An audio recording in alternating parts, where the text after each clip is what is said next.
Hello बच्चों, BPSC विद्यापीठ में आप सभी का पुनः स्वागत है। और मैं बीपीएससी विद्यापीठ की तरफ से आप सभी के लिए आज बहुत ही महत्वपूर्ण रणनीति और सटीक तैयारी के साथ उपस्थित हूँ। जैसा कि पिछले वीडियो में मैंने बीपीएससी पीटी से संबंधित 2 वीडियो को जारी किया, जिसमें एक में क्वेश्चन के एनालिसिस है और दूसरे में संभावित कटअप है। और चूँकि वास्तविक परीक्षा मुख्य परीक्षा ही होती है और मुख्य परीक्षा की तैयारी सटीक ढंग से करने के लिए आपको बहुत सारी चीज़ों की वैज्ञानिक जानकारी होनी चाहिए। इसीलिए मैं आपके समक्ष आज बीपीएससी मुख्य परीक्षा से संबंधित टॉपिक को लेकर उपस्थित हूँ। जैसा कि आप सभी जानते हैं कि बीपीएससी हर 4 से 5 साल में, इसका इतिहास उलट के देख लें, जो टीचर लगातार इसमें इन्वॉल्व है उनके पास अनुभव है, और बीपीएससी 4 से 5 साल बाद अपने ट्रेंड को बदलती रही है। जैसे क्वेश्चन के पैटर्न को देखिए, इस बार कम्प्लीटली यूपीएससी पर ले लिया। 3-4 साल 5 ऑप्शन को रखा गया, उससे पहले 4 ही ऑप्शन होते थे। क्वेश्चन का पैटर्न ऑब्जेक्टिव में रट्टामार होता था। 5 ऑप्शन लिया गया तो क्वेश्चन के स्टैंडर्ड को कुछ सुधारा भी गया। लेकिन अब 4-5 साल बाद फिर से देखिए कि बीपीएससी कंप्लीट यूपीएससी पैटर्न के क्वेश्चन को ले लिया है कंप्लीट। इसी तरह से 68 बीपीएससी से 68वीं बीपीएससी से हम लोगों का बीपीएससी मुख्य परीक्षा के पैटर्न को भी बदल दिया है और इसको नए प्रारूप में हम लोग के सामने रखा गया है। और मेरा मानना है कि पहले की तुलना में अभी का जो मुख्य परीक्षा है, जिसकी तैयारी अगर सही ढंग से की जाए बच्चों द्वारा, तो अभी के मुख्य परीक्षा में अधिक से अधिक अंक अर्जित किए जा सकते हैं।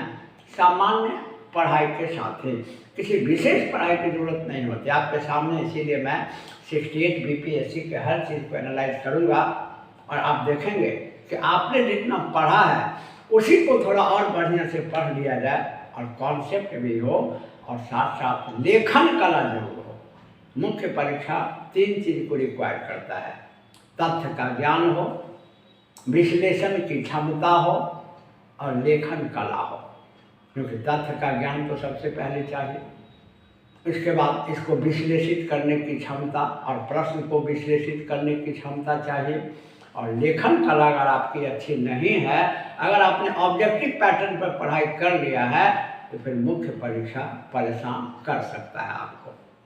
और मेरा मानना है कि अगर सही ढंग से तैयारी किया जाए, आप मेरे साथ तैयारी करें, तो आपके बहुत सारे पर्पस आप देख लें कि पिछली बार बीपीएससी मुख्य परीक्षा का, हालांकि मैंने कभी वीडियो जारी किया था, आज इधर ज़्यादा करूँगा, तो उसी में से कई प्रश्न आपके सामने हैं, आप देख सकते हैं।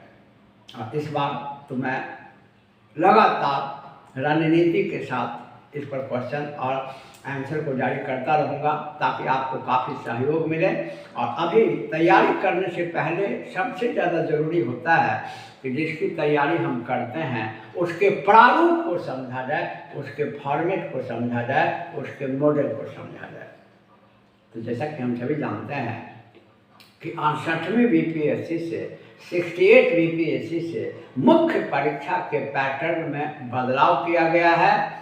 और अब मुख्य परीक्षा में वस्तुतः 3 चीज़ पूछे जाते हैं, जिनमें 100 की हिंदी जो क्वालिफाइंग है और इसके लिए किसी विशेष अध्ययन की जरूरत नहीं होती है, सामान्य निबंध और कुछ व्याकरण के प्रश्न होते हैं। और जो बीपीएससी की सही ढंग से तैयारी करते हैं मुख्य परीक्षा की, ऑटोमेटिकली उसी में इसकी तैयारी हो जाती है। इसलिए इस पर किसी विशेष ध्यान देने की ज़रूरत नहीं है। और सबसे बड़ी बात है कि स्कोरिंग नहीं, ये क्वालिफाइंग है। इसके बाद दूसरा होता है सामान्य अध्ययन, जो 600 अंक का होता है, और निबंध जो इसी बार से लागू किया गया है, जो 300 अंक के होते हैं। तो मुख्य परीक्षा में 3 चीज़ की परीक्षा होती है, 3 विषयों की परीक्षा होती है। हिंदी जो 100 अंक की होती है, जो क्वालिफाइंग है, सामान्य अध्ययन जो 600 अंक के होते हैं, और जो अंकदायी है स्कोरिंग है, और निबंध जो इसी बार से जोड़ा गया है, जो स्पेशल अट्रैक्शन है बिहार लोक सेवा आयोग का और बिहारी बच्चों के लिए काफ़ी फायदेमंद भी है, तो ये 300 मार्क्स के जोड़े गए हैं। तो हम लोग इन दोनों को जो स्कोरिंग है एक एक करके पहले समझें और इसकी वैज्ञानिक तैयारी की रणनीति, सटीक तैयारी की रणनीति को समझें। और मेरा मानना है, मेरा विश्वास है कि आप अगर इसी पैटर्न पर सही ढंग से पढ़ाई करें तो आसानी से आपकी तैयारी हो जाएगी। अब जैसे देखिए कि सब बीपीएससी का जो सामान्य अध्ययन का जो पेपर होता है वो 2 भागों में बटा होता है, पेपर 1 और पेपर 2। पेपर 1 300 अंक के होते हैं और पेपर 2 भी 300 अंक के होते हैं, तो ये 600 अंक के होते हैं। पेपर 1 को भी 3 सेक्शन में बांट दिया गया है और पेपर 2 को भी 3 सेक्शन में बांट दिया गया है। तो मैंने मुख्य परीक्षा पर बहुत पहले वीडियो जारी कर दिया था जब बदलाव हुआ था, लेकिन उस वीडियो और इस वीडियो में अंतर ये है, उसमें कोई उदाहरण नहीं बता सकते थे, केवल अनुमान था। हालांकि वही पूछे गए जो मैंने बताया था या कोई भी बताएंगे होंगे। और अभी आपके सामने उदाहरण है, क्योंकि 68 बीपीएससी मुख्य परीक्षा हो चुकी है, तो उसके प्रश्न के साथ आप देखें आपको लगेगा कि अगर सही ढंग से तैयारी किया जाए तो सहजता से मुख्य परीक्षा को क्वालिफाई किया जा सकता है। आप जैसे देखिए कि सामान्य अध्ययन का जो पेपर 1 होता है ये 300 अंक के होते हैं। 300 अंक के प्रश्न पूछे जाते हैं और 3 खंडों में बांट करके, तो जिनमें सबसे पहला खंड होता है सेक्शन 1 में होता है इतिहास और संस्कृति, सेक्शन 2 में होता है करंट अफेयर्स और सेक्शन 3 में होता है स्टैटिस्टिक्स। तो इनमें सेक्शन 1 और 2 के बारे में मैं आपको बताऊंगा और स्टैटिस्टिक्स की तैयारी एट द सेम टाइम जब आप, हालांकि वो बहुत ही स्कोरिंग होता है और उसकी तैयारी को जरूर करें, किसी एक्सपर्ट टीचर से संपर्क करें जो वास्तव में पढ़ाते हों।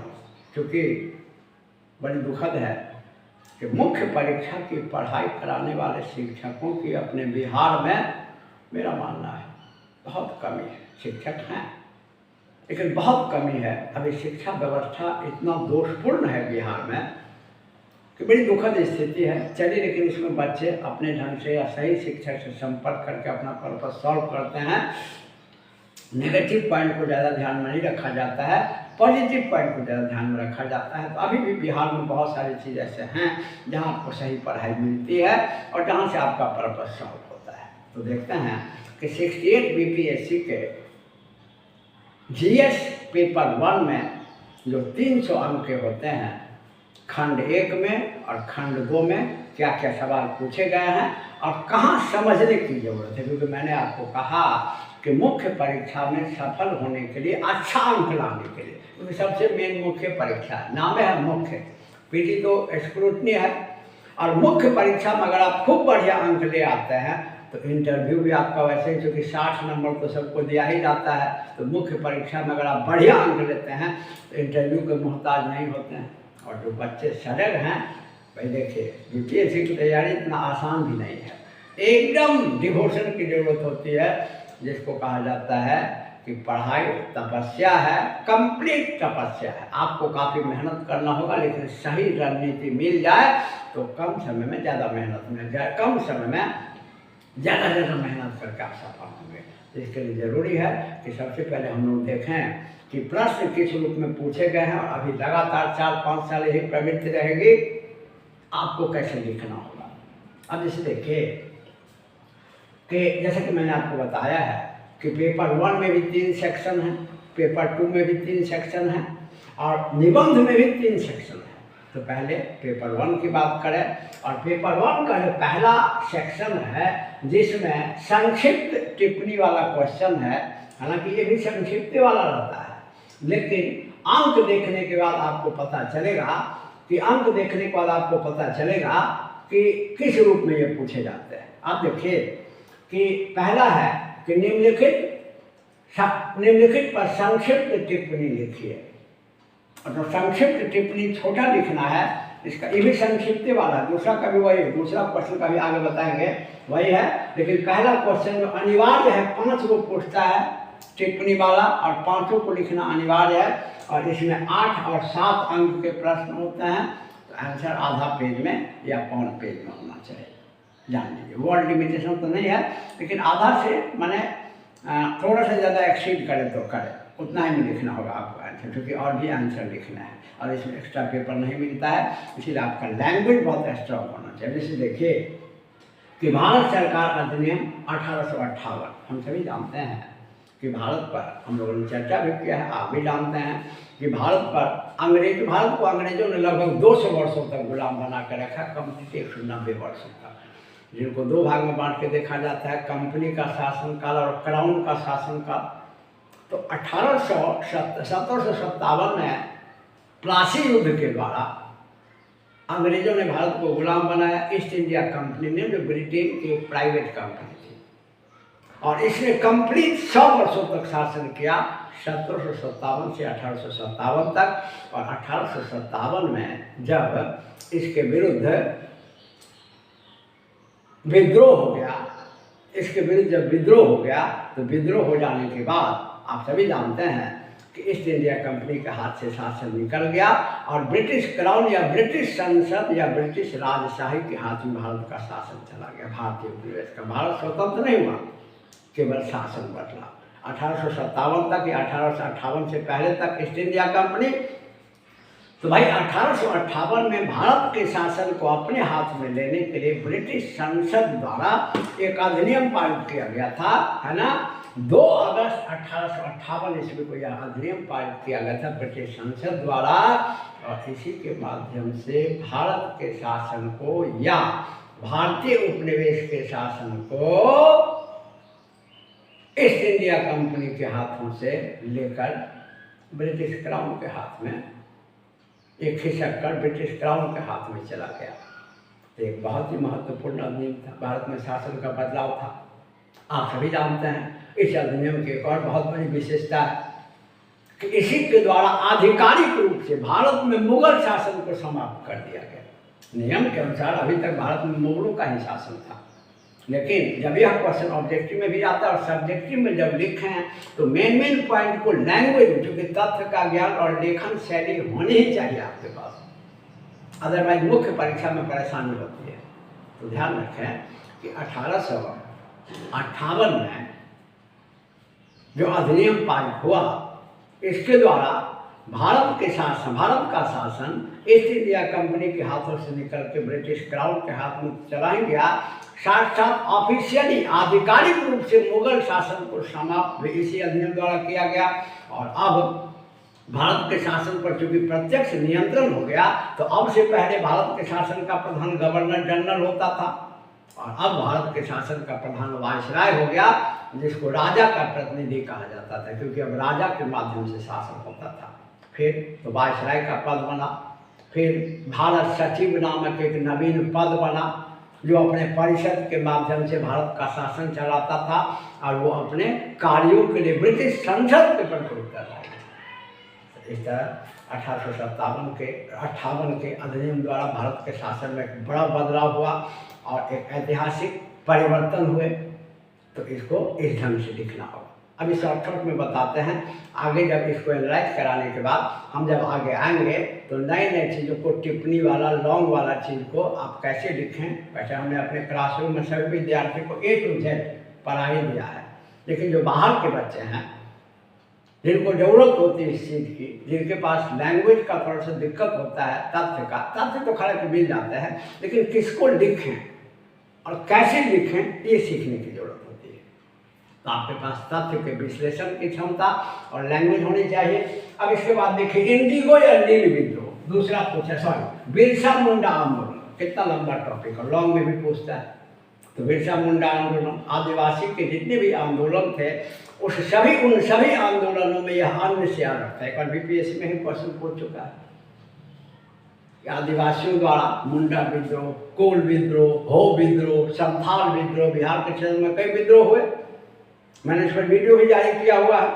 लेकिन अन्य से यह अलग स्थिति में था, स्वरूप था, क्योंकि अन्य का उद्देश्य ब्रिटिश शासन से मुक्ति थी, ब्रिटिश अत्याचार से मुक्ति थी और इसका उद्देश्य ब्रिटिश अत्याचार से मुक्ति के अलावे मुंडा जनजाति के समाज में सुधार भी था और एक स्वतंत्र मुंडा राज्य की स्थापना भी था। तो मुंडा विद्रोह जिसके नेतृत्व करता बिरसा मुंडा थे, जो 1899 और 1908 के बीच चला। तो इस विद्रोह से बहुत लंबा चीज़ है, शॉर्ट में लिखना है।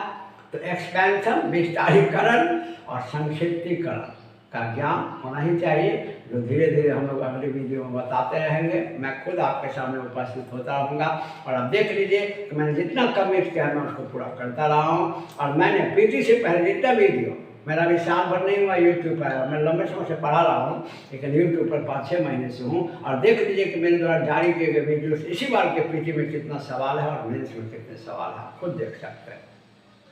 अब जैसे देखिए बिरसा मुंडा आंदोलन, अब है नील इंडिगो या नील विद्रोह। अब देखिए तो जो बच्चे नहीं पढ़े हैं ठीक से, जिनको तथ्य के विश्लेषण का ज्ञान नहीं है, उनका नील विद्रोह सुनते हैं उनका दिमाग चला जाता है चंपारण सत्याग्रह पर, और ये गलत है। इसीलिए कि नील विद्रोह जो है ये अलग है और चंपारण सत्याग्रह अलग है, ठीक है। और अंग्रेजी में देखिए, अंग्रेजी में भी पूछे हुए इंडिगो रिवोल्ट विद्रोह और वो सत्याग्रह है।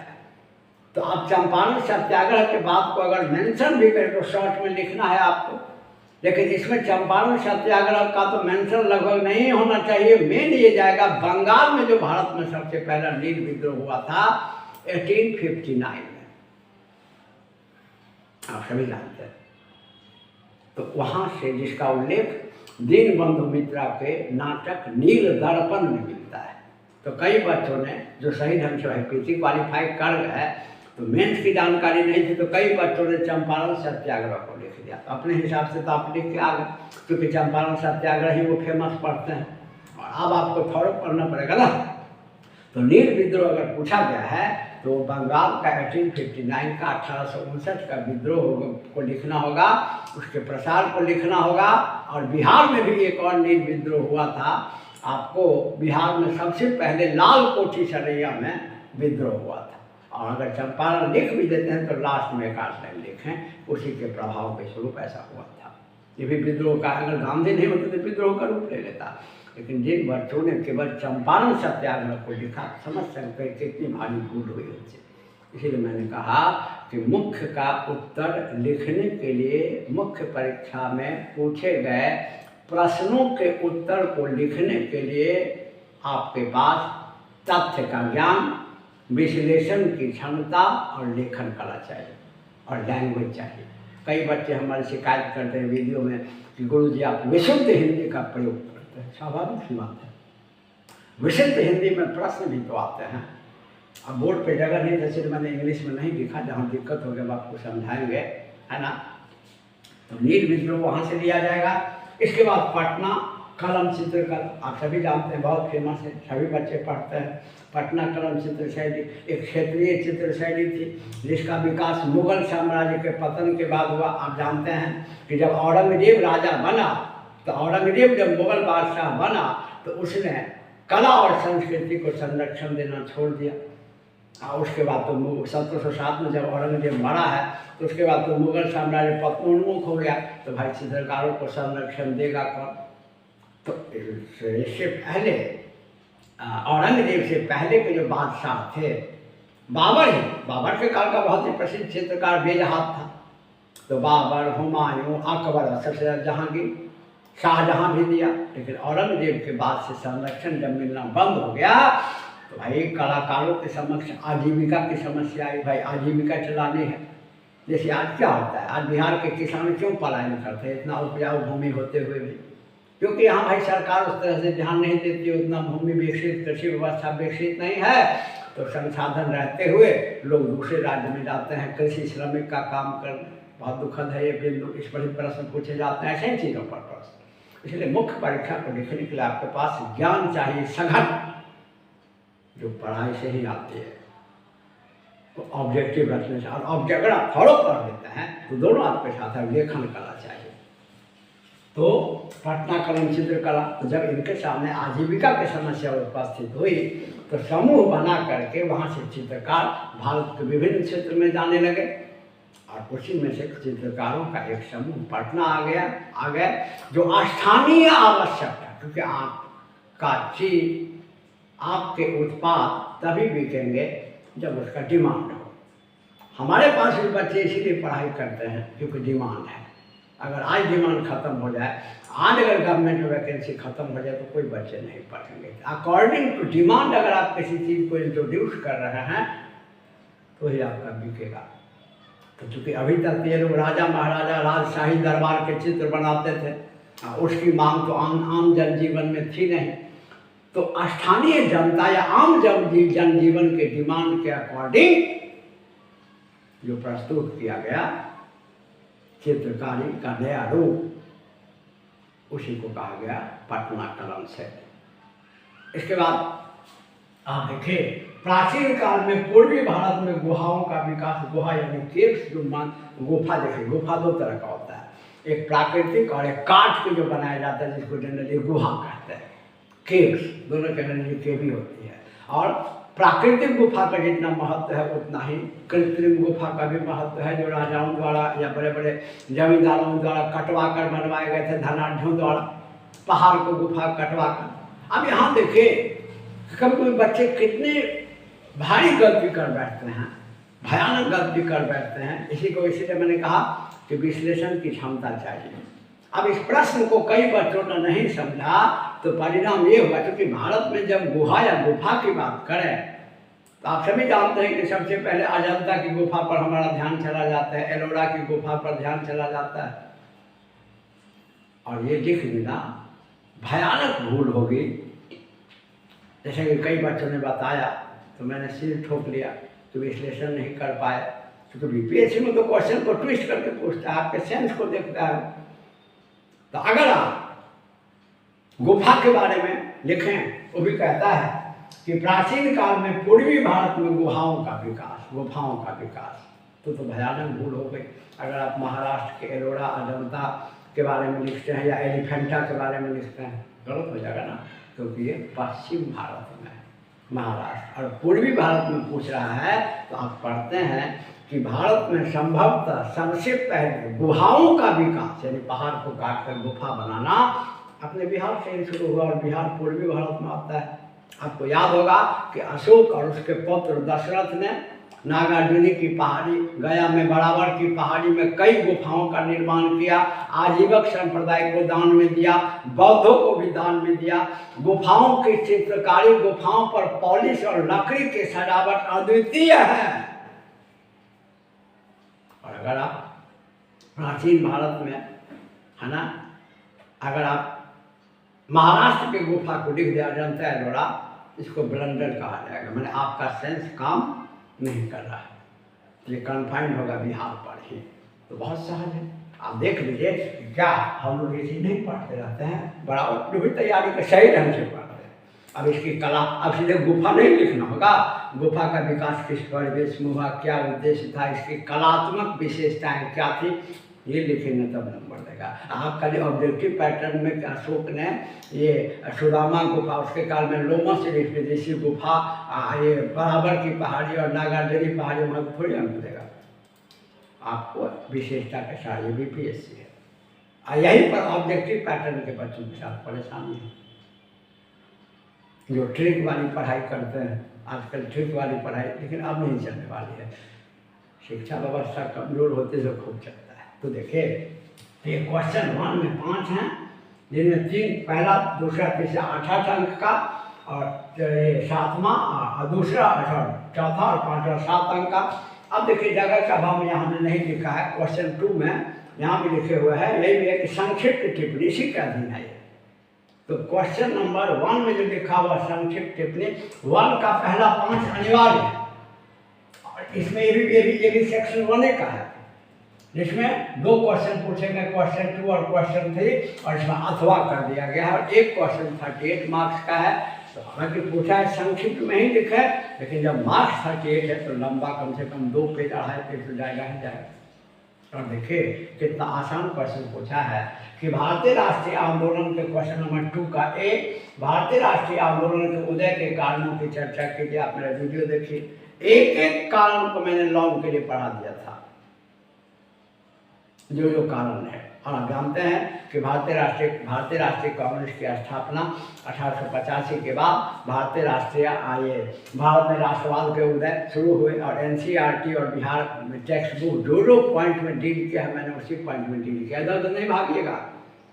आप इंडिगो विद्रोह भी पूछे, आप देख लीजिए 7th क्लास के एनसीईआरटी में डायरेक्टली इंडिगो विद्रोह दिए हुए हैं, नील विद्रोह। तो आप एनसीईआरटी को पढ़ें, वीडियो को जरूर फॉलो करें, काफ़ी लाभ मिलेगा। चैनल को सब्सक्राइब भी करें, मैं काफ़ी लाभकारी वीडियो आपके समक्ष, इससे पहले का उदाहरण आप देख सकते हैं ना, इसमें कहने की क्या बात, उदाहरण है आपके समक्ष। लैंग्वेज भी स्ट्रॉन्ग होना चाहिए। और इसने स्वतंत्रता संग्राम को किस प्रकार दिशा, मैंने दोनों पर वीडियो जारी कर दिया है, एकदम डिटेल में लॉन्ग के लाया। अथवा में दिए हुए है कि ब्रिटिश शासन के विभिन्न योजनाओं के अंतर्गत बिहार में औपनिवेशिक तकनीकी शिक्षा के विकास की चर्चा कीजिए, इसके प्रभाव का आलोचनात्मक विश्लेषण कीजिए। माय गुडनेस, कितना महत्वपूर्ण है। आप देखिए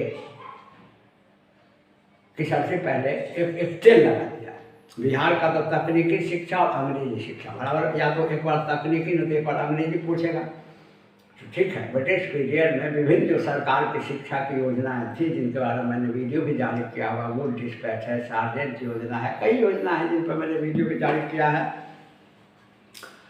तो ये जो आपको मैंने वीडियो जारी किया है, तो इन वीडियो पर आप देखें कि मैंने विभिन्न योजनाओं के बारे में जारी किया है। तो ब्रिटिश पीरियड में शिक्षा से संबंधित बहुत सारे आयोग आए और उन्हीं के अधीन भारत के अलावा बिहार में भी बहुत सारे तकनीकी शिक्षण संस्थानों की स्थापना हुई।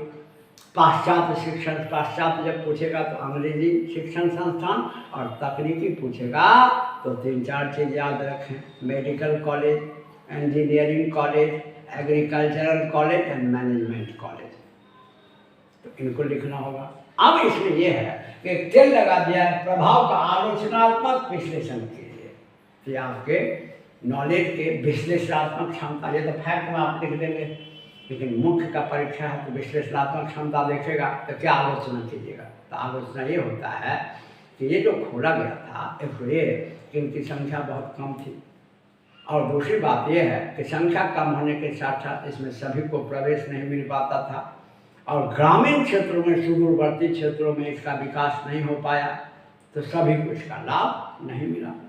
और प्लस सरकार ने इसके लिए बहुत सारा धन भी नहीं मुहैया कराया। तो सरकार ने शिक्षण संस्थान की स्थापना की, लेकिन ये कई खामियों से युक्त थी, तो आलोचना हो गई। इसके बाद अथवा में देखिए पूछा है, प्राचीन काल में उत्तर भारत में मंदिरों के विकास का विश्लेषण कीजिए। बहुत सहज है, आप सभी जानते हैं कि प्राचीन भारत में, एक्चुअली प्राचीन भारत पूरे भारत में, सब चालाकी का प्रश्न, लेकिन ज्ञान होना चाहिए भाई, अध्ययन होना चाहिए।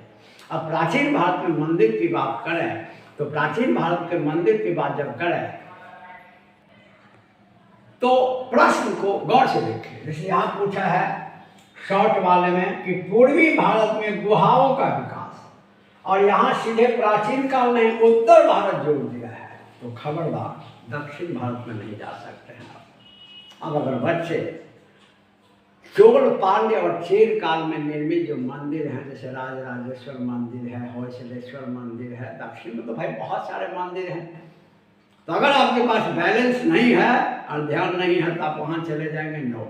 वैसे पूरे प्राचीन भारत में मंदिर निर्माण का विकास तो भाई साहब उत्तर भारत में ही हुआ।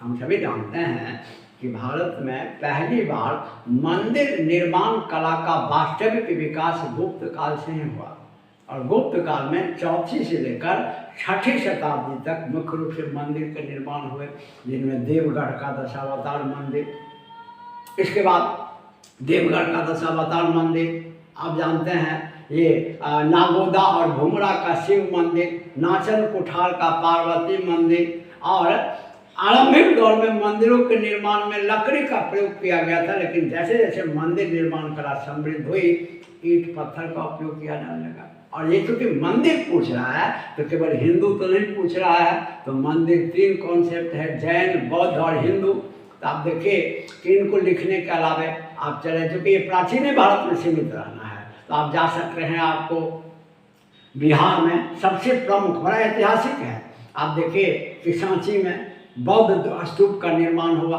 हालांकि एक मंदिर का निर्माण भी हुआ था। आपको नासिक में, कार्ले में, जो नासिक महाराष्ट्र में है, जनरली ये दक्षिण और पश्चिम में चला जाता है, इसको इग्नोर करें। और सबसे मेन आपको बिहार का जो ये गुप्त काल में जो मंदिर निर्मित हुए, बिहार में जो बौद्ध मंदिर, और बिहार में जो 6ठी शताब्दी के आसपास गुप्त काल में जो बौद्ध मंदिर बोध गया में निर्मित हुआ, बच्चा लोग, यह है एक ऐतिहासिक विशेषता है, क्योंकि बिहार का यह पहला मंदिर है जहाँ शिखर देखा गया है। क्योंकि भारतीय मंदिर निर्माण कला जो है, ठीक है, उसमें शिखर का प्रयोग नहीं होता था। और इसको लिखने से पहले, और आप ध्यान रखिएगा कि सबको लिखने के बाद आपको लास्ट में कुछ और बातों को लिखना होगा, जो हम आपको केवल संक्षेप में ध्यान दिलाते हैं, डिटेल्स में आगे तो बताते ही रहेंगे कि शिखर का निर्माण नहीं होता था। हालांकि शिखर का बिहार में पहला उदाहरण मिला है बोध गया में मंदिर में, और भारत में शिखर का, उत्तर भारत में शिखर का संभवतः या भारत में सबसे पहला उदाहरण है आपको देवगढ़ का दशावतार मंदिर, जहाँ लगभग 12 मीटर ऊंचा शिखर मिला है। तो केवल मंदिर नहीं लिखना है, मंदिर निर्माण की विशेषताएं लिखनी है, और सबसे प्रमुख मंदिरों का विवरण देने के बाद आपको यह भी लिखना होगा कि उत्तर भारत में मंदिर निर्माण की सबसे प्रमुख शैली नागर शैली थी। आप सभी जानते हैं कि प्राचीन भारत में मंदिर निर्माण की 3 शैलियाँ थी, नागर शैली, बेसर शैली और द्रविड़ शैली। द्रविड़ शैली दक्षिण भारत, नागर शैली उत्तर भारत, और बेसर शैली में से। तो केवल मंदिरों का विश्लेषण, इनकी विशेषता और शैली को जब देखिएगा तब जाके अंक पूरा मिलेगा। और वैसे भी मैंने बता दें कि बच्चों में सबसे बड़ी समस्या मेरे अनुसार विस्तक्ष का ज्ञान अगर है भी तो विश्लेषण नहीं कर पाते हैं। ये प्रैक्टिस की चीज़ है, और टाइम टू टाइम मैं आपके सामने प्रैक्टिस को लेकर उपस्थित होऊंगा। और इसके बाद देखिए तीसरा प्रश्न में ये था, पहला प्राचीन काल में उत्तर भारत में मंदिर का विकास, और अथवा में है समाज और संस्कृति पर रविन्द्रनाथ टैगोर के विचारों का वर्णन कीजिए। वैसे भी बीपीएससी का मेंशन सिलेबस है, मेंशन जितना मेंशन वही पूछता है, इतिहास और संस्कृति। तो ये सब मंदिर, गुहा, ये सब संस्कृति है, और बाकी इतिहास है। अब यहाँ देखिए कि समाज और संस्कृति पर रविन्द्रनाथ टैगोर के विचारों का विवरण। आप बीपीएससी मुख्य परीक्षा का सिलेबस देख लें, इसमें लास्ट में लिखा हुआ है गांधी, नेहरू और टैगोर दर्शन। तो आप कोई ऐसा मेंस का एग्जाम नहीं देखेंगे जिनमें गांधी या नेहरू या टैगोर को नहीं पूछा जाता। तो मेंशन सिलेबस।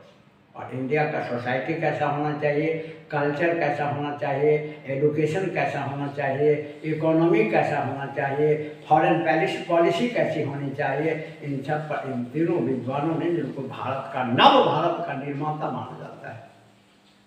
भले ही लोग आज जवाहरलाल नेहरू की आलोचना कर लें, लेकिन मैं इसे इत्तेफाक नहीं रखता।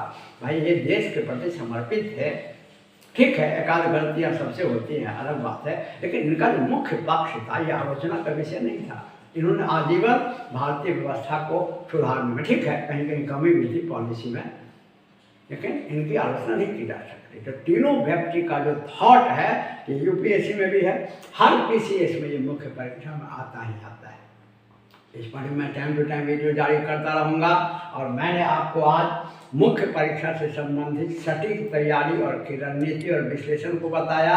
और पेपर 1 में सेकेंड सेक्शन करंट अफेयर्स है और थर्ड सेक्शन स्टैटिस्टिक्स है, तो इसके बारे में मैं इसका विश्लेषण, क्योंकि करंट जो पूछ जाओ तो खत्म हो गया, अगले बार पूछेगा, तो अगली बार क्या क्या पूछेगा उसकी मैं चर्चा करूँगा, है ना।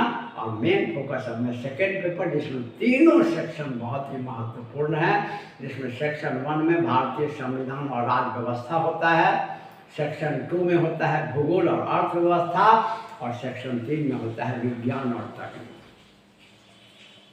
तो अब प्रश्न के प्रारूप में बदलाव है, लेकिन जैसे कि मैंने आपको बताया, अगर सही ढंग से विश्लेषण कर लिया जाए, बच्चों में तथ्य का ज्ञान हो और लेखन शैली हो, तो वो सहजता से मुख्य परीक्षा को पास कर सकते हैं। और मेरा सहयोग हर समय आपके साथ रहा है, आगे भी रहेगा।